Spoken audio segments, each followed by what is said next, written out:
रहीम। ये लोड और एक्सटेंशन के दरमियान ग्राफ है। रीडिंग्स हम ले चुके हैं। अब इसके कॉरस्पॉन्डिंग ग्राफ कैसे प्लॉट होगा ये देख लीजिएगा। ये मेरे पास लोड की वैल्यू है 0.51, 1.52, 2.5 और 3, और कॉरस्पॉन्डिंग जो एक्सटेंशन की वैल्यू है वो 0, 3.4, 6.6, 10, 13.3 और 16.5 है।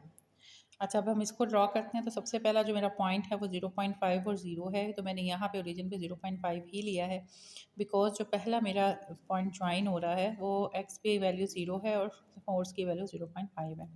सो डैट मैंने जो मेरी लोड की, जो मैंने एक्स एक्सिस पे लोड की वैल्यू ली हुई है न्यूटन, और वाई एक्सिस पे जो एक्सटेंशन की वैल्यू ली हुई है सेंटीमीटर में, तो फर्स्ट पॉइंट मैंने इन दोनों का ओरिजिन पर ही लिया है।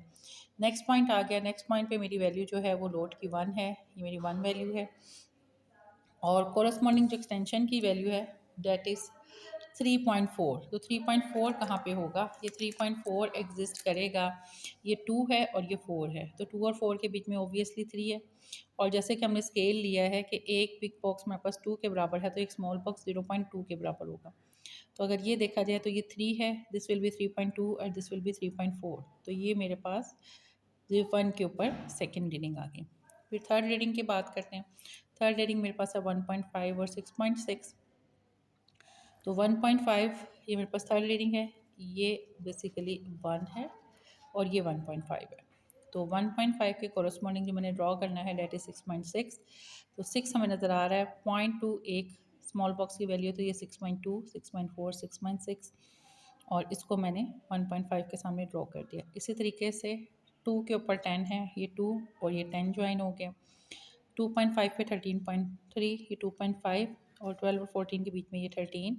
तो 13 से नेक्स्ट 13.3 कहाँ होगा? ये 13, दिस इज 13.2, दिस इज 13.4, तो दरमियान में 13.3 होगा। अगर मैं आपको लिख के दिखाऊँ, ये पॉइंट मेरे पास है 13, ये है 13.2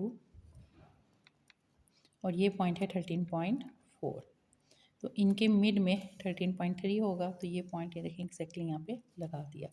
लास्ट पॉइंट के ऊपर 16.5, ये 3 है, और 16.5 अगेन ये 16, 16.2, 16.4, 16.6, तो 4 और 6 के बीच में 16.5, ये लास्ट पॉइंट। ये ग्राफ स्ट्रेट लाइन है, तो हम क्या कह सकते हैं कि लोड और एक्सटेंशन के आपस में रिलेशन क्या है? डायरेक्ट, कि हमारे पास जो एक्सटेंशन है, extension in spring is proportional to the load।